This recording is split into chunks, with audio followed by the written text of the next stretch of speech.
Muy buenas, en esta ocasión vamos a hablar del tema de anemia por insuficiencia medular, correspondiente al módulo de hematología. Yo soy el universitario Franco Miguel Pérez Cruzado, director CPA de Socimusat. Y bueno, vamos a comenzar.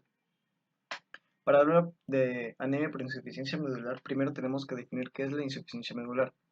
Esta viene a ser el fracaso en la fusión hematopoyética, o sea, en la formación de células sanguíneas maduras, lo que nos va a llevar a una producción insuficiente de estas mismas, que se va a ver evidenciado a nivel de la sangre y a nivel de los exámenes como una pancitopenia y un menor número de células en la médula ósea. ¿Esto por qué?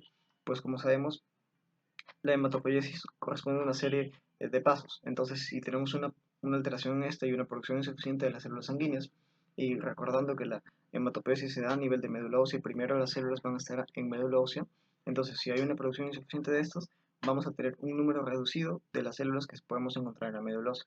Y estos dos puntos son los aspectos que forman parte de la definición de la anemia por insuficiencia medular. Este cuadrito hay que recordarlo, pues lo vamos a estar viendo durante todo el video, entonces es un dato importante. En cuanto a la epidemiología, según el sexo, el número de casos va a ser igual en hombres y mujeres, y en cuanto a la edad, vamos a tener dos picos de frecuencia, de aumento de frecuencia. El primero, que sea desde la adolescencia hasta el principio de los 30 años, y el segundo, en los ancianos mayores de 60 años. Entre estos dos grupos va a estar eh, el mayor número de casos de anemia por insuficiencia medular. En cuanto a la etiología, vamos a ver que hay dos grupos importantes de causas. Primero las heredadas o congénitas, que va a estar dado por un grupo de enfermedades, entre las que destaca la anemia de Fanconi por ser la más común, también tenemos la diskeratosis congénita, etcétera, entre otras más. Y por el lado de las causas adquiridas, vamos a tener, por ejemplo, causas secundarias a la radiación, a los fármacos y químicos, a los virus, como por ejemplo la hepatitis. En este caso va a ser una hepatitis seronegativa, a tener en cuenta, no va a ser ni hepatitis A, ni B, ni C. También vamos a tener que el parvovirus B19 es otro de los causantes, pues va a causar crisis aplástica transitoria en los pacientes con anemia hemolítica. También tenemos enfermedades inmunes como el lupus, por ejemplo, y también por otro lado tenemos la hemoglobinuria paroxística nocturna, que bueno, esta es una enfermedad cuya alteración va a estar a nivel del gen PIK-A, que va a causar que las células sanguíneas sean más susceptibles a la destrucción por el complemento. También tenemos secundaria el embarazo, y bueno, esto mencionan que suele remitir después del parto.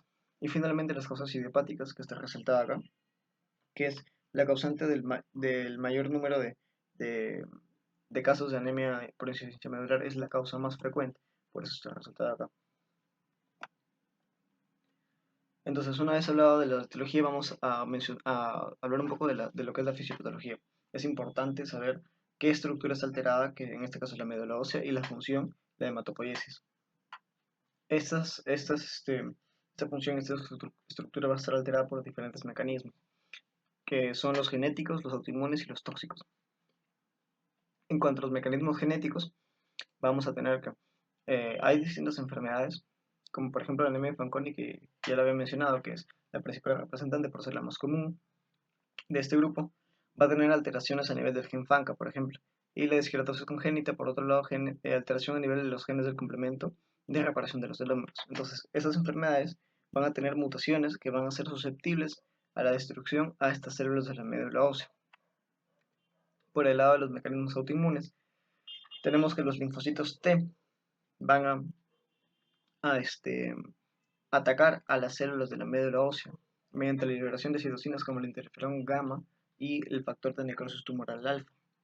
Todo esto ocasionando la inhibición del crecimiento y la apoptosis de estas células, especialmente de los progenitores hematopoyéticos. Hay una hipótesis que postula que los causantes de esta destrucción son los linfocitos T citotóxicos. Esto es debido a que se ha encontrado que en los pacientes con esta enfermedad los linfocitos T citotóxicos están aumentados y los T reguladores disminuidos, sabiendo pues que los T reguladores son los que controlan o mejor dicho, modulan estos linfocitos T citotóxicos. Entonces, por así decirlo, los linfocitos T citotóxicos están a sus anchas, libres, y pueden atacar a las células de la médula ósea. Por otro lado, los virus también pueden desencadenar esta respuesta autoinmune, pues pueden alterar antígenos a nivel de la médula ósea.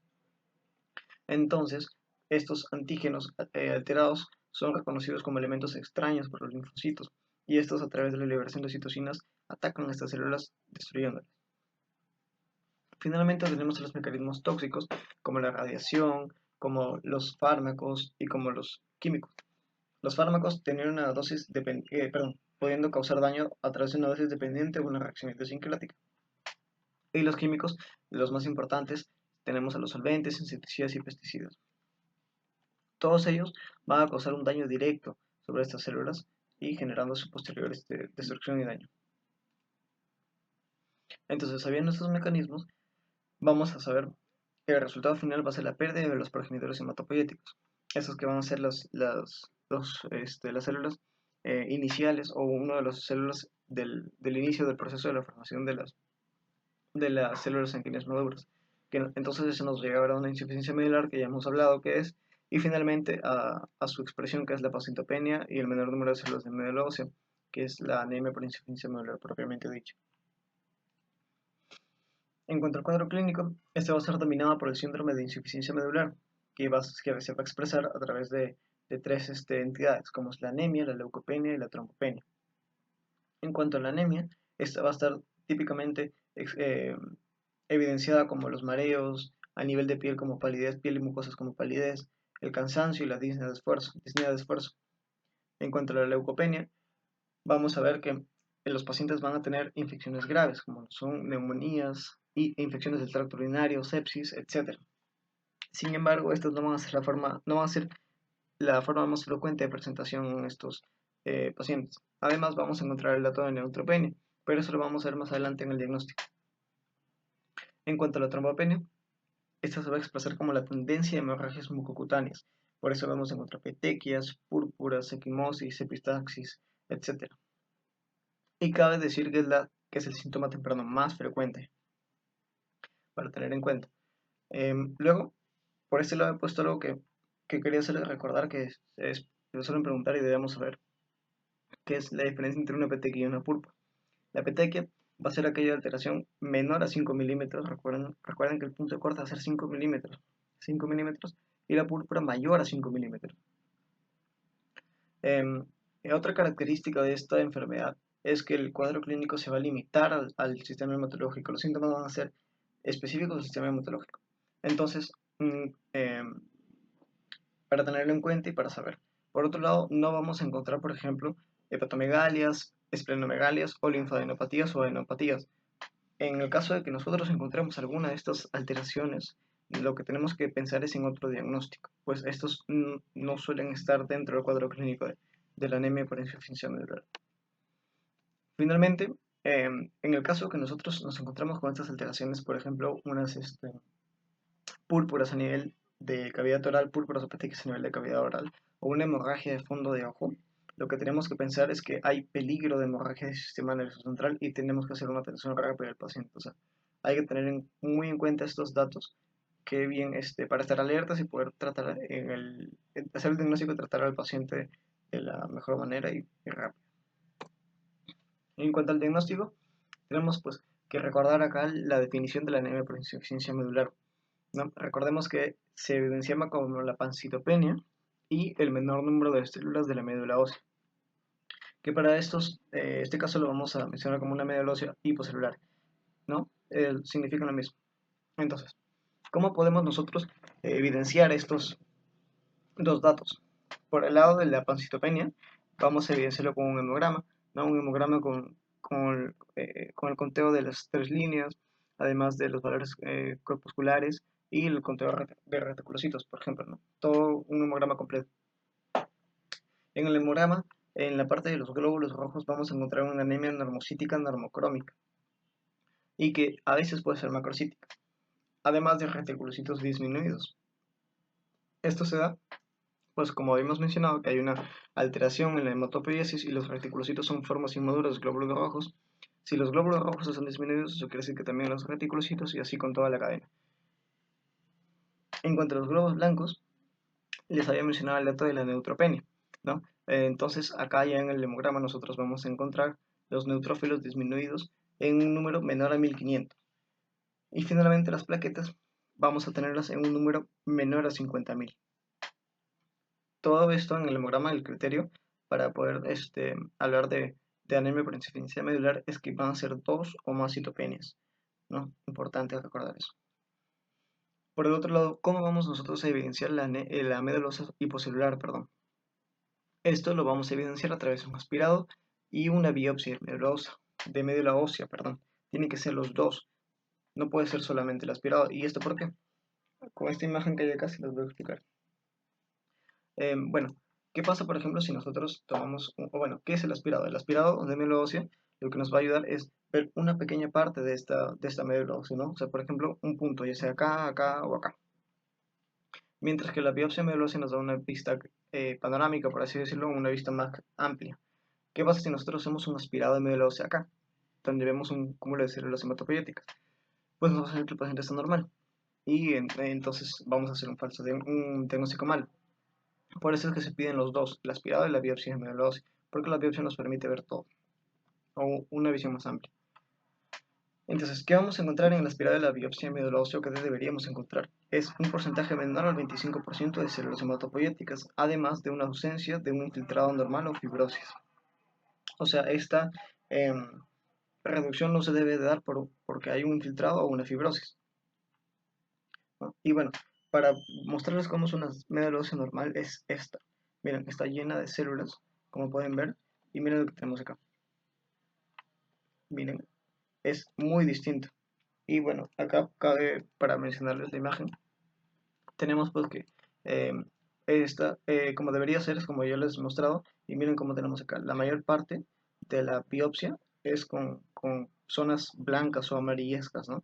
En este caso es porque estas zonas que ya se van quedando sin células hematopoyéticas van a ser reemplazadas por células adiposas, ¿no? Igual, siempre suelen quedar, o bueno, suelen quedar pequeños espacios donde suele seguir haciéndose la hematopoiesis, ¿no? Pequeños islotes o pequeñas zonas aisladas, ¿no?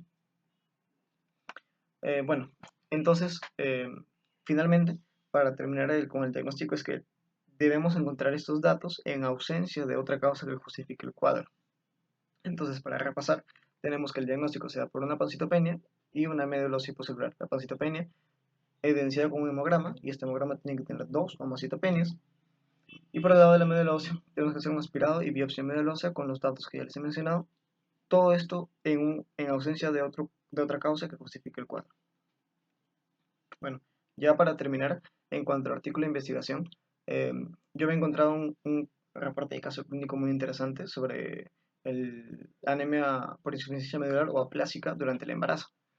Bueno, los datos más importantes que he podido sacar de este artículo es que, por ejemplo, algunos casos que debutan durante el embarazo pueden recurrir en gestaciones futuras.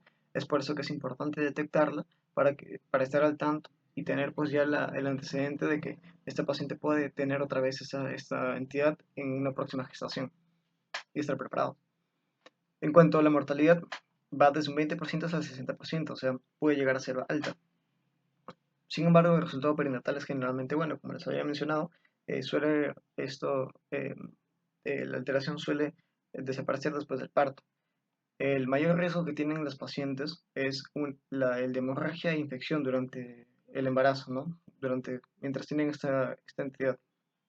Entonces es importante también detectarla.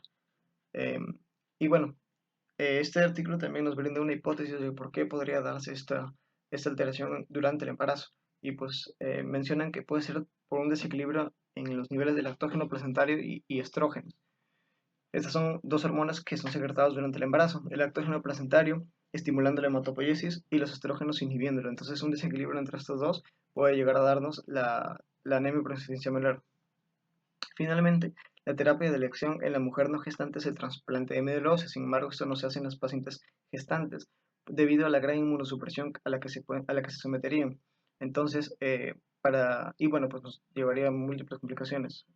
Entonces, lo que se hace en estos pacientes es dar un soporte transfusional, depende de lo que necesiten. Bueno, estas son las referencias utilizadas durante el video y bueno, muchas gracias.